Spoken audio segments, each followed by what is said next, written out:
বিপ্লবের ৪ মাস পেরিয়ে গেলেও অপরাধ দমনে আইনশৃঙ্খলা বাহিনীর ভূমিকায় সন্তুষ্ট হতে পারছে না জাতীয় নাগরিক কমিটি।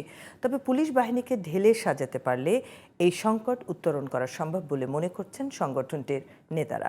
ফ্যাসিবাদ বিলোপে সব রাজনৈতিক দলকে এক প্ল্যাটফর্মে থাকার আহ্বান জানিয়ে নাগরিক কমিটি বলছে, অন্যথায় প্রত্যাখ্যান করবে ছাত্র জনতা।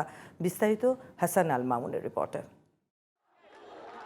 ছাত্র জনতার অভ্যুত্থানে গত ৫ আগস্ট হাসিনা সরকারের পতনের পর ৮ আগস্ট শপথ নেয় অন্তর্বর্তী সরকার।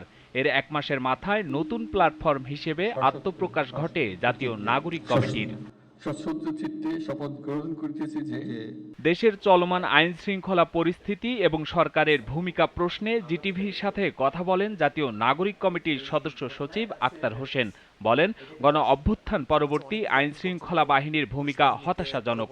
সংকট কাটাতে পুলিশ বাহিনীকে ঢেলে সাজানোর উপর গুরুত্ব আরোপ করেন তিনি। আগের যে পুলিশ আমরা দেখেছি বিগত সরকারের সময়ে, তারা যতটা সক্রিয়ভাবে ভূমিকা পালন করত, তার কোনো কিছুই এখন তারা করছেন না। সামগ্রিকভাবে বর্তমানে আইন শৃঙ্খলা রক্ষাকারী বাহিনী তারা তাদের যে জায়গা আছে সেখানে তারা ব্যর্থতার পরিচয় দিচ্ছেন।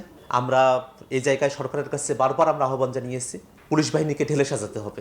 আইন শৃঙ্খলা পরিস্থিতি নিয়ে নাগরিক কমিটির সাথে একমত পোষণ করেন বৈষম্য বিরোধী ছাত্র আন্দোলনের সমন্বয়ক আব্দুল হান্নান মাসুদ।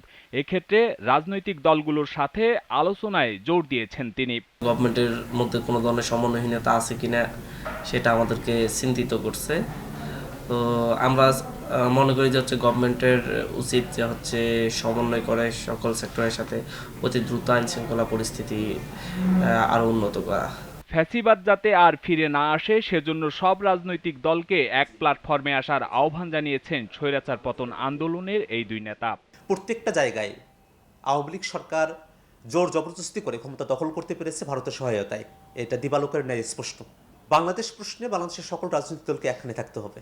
যদি কোনো রাজনৈতিক দল বাংলাদেশ প্রশ্নে একখানে না থাকে, বর্তমান তরুণ প্রজন্ম সে রাজনৈতিক দলকে অতীতের যে পতিত ফেসিবাদ তাদের মতো করে তাদেরকেও প্রত্যাখ্যান করবে।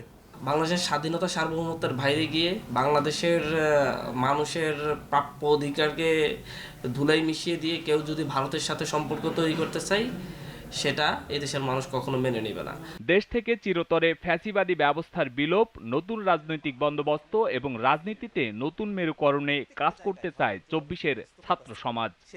Hasan Al Mamun, GTV news, Dhaka.